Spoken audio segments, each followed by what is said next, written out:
Ravi de vous retrouver pour ce nouveau numéro du Dessous des cartes. Aujourd'hui, on vous emmène en Birmanie, photo prise à l'hiver 2021. Les Birmans manifestent au péril de leur vie pour dénoncer le coup d'État de la junte militaire qui a renversé Aung San Suu Kyi. On voit sur les pancartes le visage de celle qu'on appela longtemps la Dame de Rangoon et qui, en dépit de son laisser-faire dans la persécution des Rohingyas, incarna le visage de la transition démocratique en Birmanie après des décennies de dictature militaire. Une dictature militaire de nouveau en place, donc, depuis ce coup d'État de février 2021 qui a signé la fin du rêve démocratique birman. Alors, pour ne pas oublier la Birmanie, voici le dessous des cartes de ce pays stratégique, vous allez voir, entre influences indiennes et chinoises, très difficile à unir en raison de sa diversité ethnique, religieuse et linguistique. Sortons les cartes. La Birmanie, c'est le plus indo-chinois des pays d'Asie du Sud-Est. Elle partage plus de 2000 km de frontières avec la Chine au nord et près de 1500 avec l'Inde à l'ouest, ainsi qu'avec le Bangladesh. À l'est, le Laos et la Thaïlande. Enfin, la côte occidentale ouvre le pays sur le golfe du Bengale et sur la mer d'Andaman. Légèrement plus grande que la France métropolitaine et d'outre-mer, la Birmanie s'étend sur sa plus grande longueur sur 2000 km en une succession de vallées délimitées par des chaînes de montagnes et des fleuves, pour la plupart orientés nord-sud. Cet alignement nord-sud du relief est responsable de variations climatiques importantes dans l'espace birman soumis aux moussons. Les cyclones tropicaux peuvent frapper durement les régions côtières, le plus meurtrier en date étant le cyclone Nargis de mai 2008, avec plus de 138 000 morts et disparus. Cette géographie de la Birmanie explique aussi sa diversité humaine et linguistique. L'orientation des vallées et des fleuves a facilité la descente de populations de Chine méridionale, tandis que les montagnes périphériques se sont peuplées, elles, d'ethnies communes aux espaces thaïlandais, chinois et indiens. Ainsi, aujourd'hui, le territoire birman abrite plus de 55 millions d'habitants divisés en 135 ethnies officiellement reconnues, dont la répartition, vous allez voir, reflète cette dichotomie entre le centre et la périphérie. Dans les plaines centrales, irriguées par l'Irrawaddy, principal fleuve du pays, se concentre l'ethnie majoritaire des Bamars, dit aussi birmans ethniques, 68% de la population. Nous sommes bien ici au centre, domaine des fortes densités de population.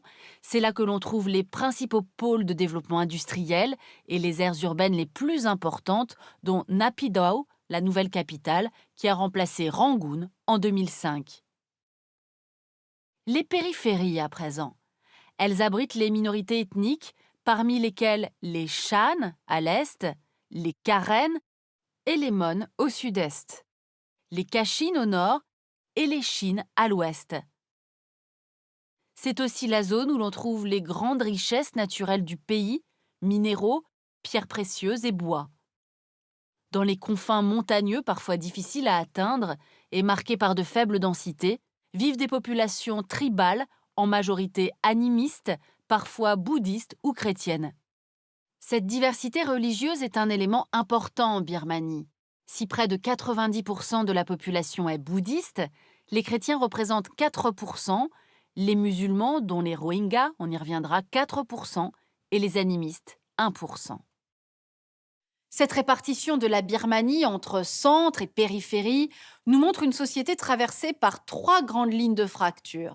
Ethnique, Bamar et minorité, religieuse, bouddhiste et autres religions, et socio-économique entre centre développé et périphérie, des lignes de fracture qui sont plus ou moins tendues selon l'époque et le pouvoir en place, et c'est ce qu'on va voir maintenant en remontant le temps. Voici la Birmanie précoloniale qui doit se concevoir comme un espace sans frontières. Centre politique fortifié et cité royale se partageaient ce territoire et les nombreux chefs locaux versaient un tribut à l'un ou l'autre des différents souverains. Après 3 guerres successives, les Anglais font de la Birmanie une province de leur empire des Indes. La Birmanie devient alors l'une des régions les plus riches de l'Asie du Sud-Est. Mais pour pouvoir régner, les Britanniques vont diviser. Ainsi, les Bamars, ou Birmans ethniques, sont tenus à l'écart du pouvoir parce qu'ils sont majoritaires et incarnent la royauté bouddhique désormais abolie. Leur berceau historique, celui du centre, on l'a vu, est directement administré par la couronne britannique. En périphérie montagneuse, les minorités conservent leur système traditionnel à la faveur d'une administration indirecte.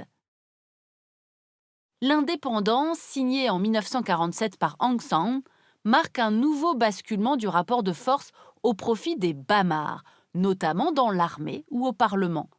Dans les années 1950, U Nu, Premier ministre, tente d'imposer le bouddhisme comme religion d'État, mais rencontre beaucoup de résistance de la part des minorités. Plusieurs groupes ethniques appellent de leur vœu une autonomie renforcée des territoires périphériques, à commencer par les Karen, puis plus tard les Shan, les Shin et les Kachin. Considérant l'intégrité territoriale birmane en danger, l'armée nationale ou Tatmadaw organise un coup d'État le 2 mars 1962 et Ne Win, chef des armées, instaure un régime dictatorial d'idéologie socialiste et nationaliste.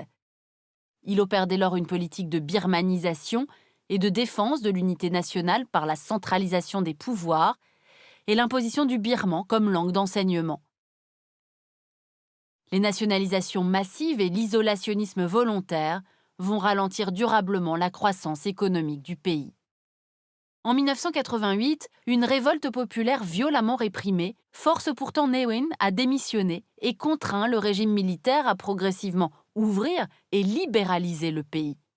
La Birmanie est admise à l'Association des Nations d'Asie du Sud-Est en 1997 et adopte une nouvelle constitution en 2008. Le régime favorise aussi les investissements étrangers. Ainsi, l'industrie extractive est développée au moyen de co-entreprises avec des firmes étrangères, comme les champs gaziers de Yadana dans la mer d'Andaman, avec Total, Chevron et la thaïlandaise PTTEP, ou les mines de cuivre de Moiwa en Birmanie centrale, avec la canadienne Ivanhoe Mines. En 2010, des élections semi-démocratiques sont organisées et la junte laisse officiellement la place à un pouvoir civil dirigé par l'un de ses anciens membres, l'ex-général Tay Sey. Il libère des prisonniers politiques, dont Aung San Suu Kyi, égérie de l'opposition et fille d'Aung San, signataire, on s'en souvient, de l'indépendance. Le nouveau gouvernement enchaîne aussi les réformes, autorisation des syndicats, libéralisation des médias, réforme des systèmes éducatifs et financiers, signature d'accords de cessez-le-feu avec les groupes ethniques armés et vote d'une loi pour protéger les droits des peuples indigènes.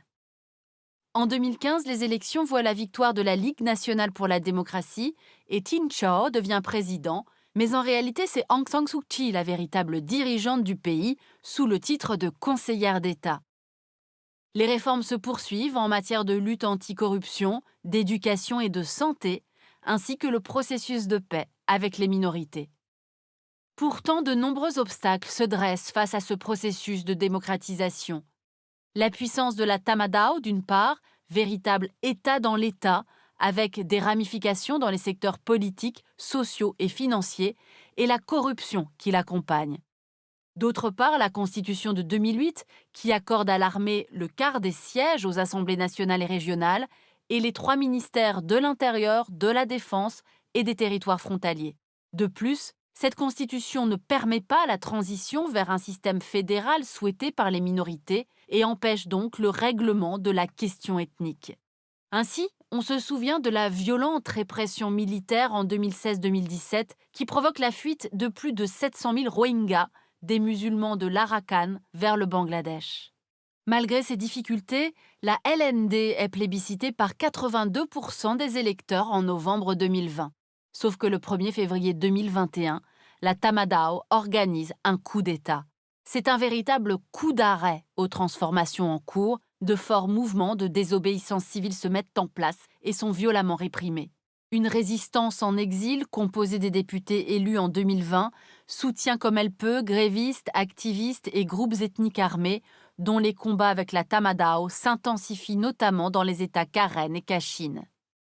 À l'international, la Birmanie est devenue un partenaire clé pour de nombreux pays. Depuis le putsch, chacun cherche dès lors à peser sur l'évolution des événements, et c'est ce qu'on va voir maintenant.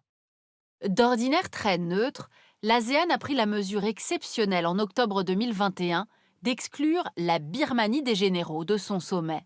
Le Japon, un autre des grands investisseurs asiatiques en Birmanie, a rejoint la Corée du Sud, l'Australie, les États-Unis, le Royaume-Uni et l'Union européenne, qui ont condamné le putsch et ont pris des sanctions économiques.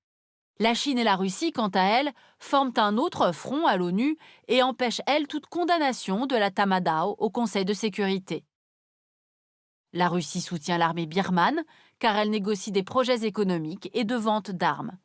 La Chine, elle, a investi dans des projets de mines, de barrages, et la Birmanie est pour elle un partenaire dans le cadre du projet de ces nouvelles routes de la soie. Enfin, l'Inde de Narendra Modi a un rôle à jouer, car elle est tout comme la Chine, le pays pourvoyeur de vaccins, dont la Birmanie a cruellement besoin.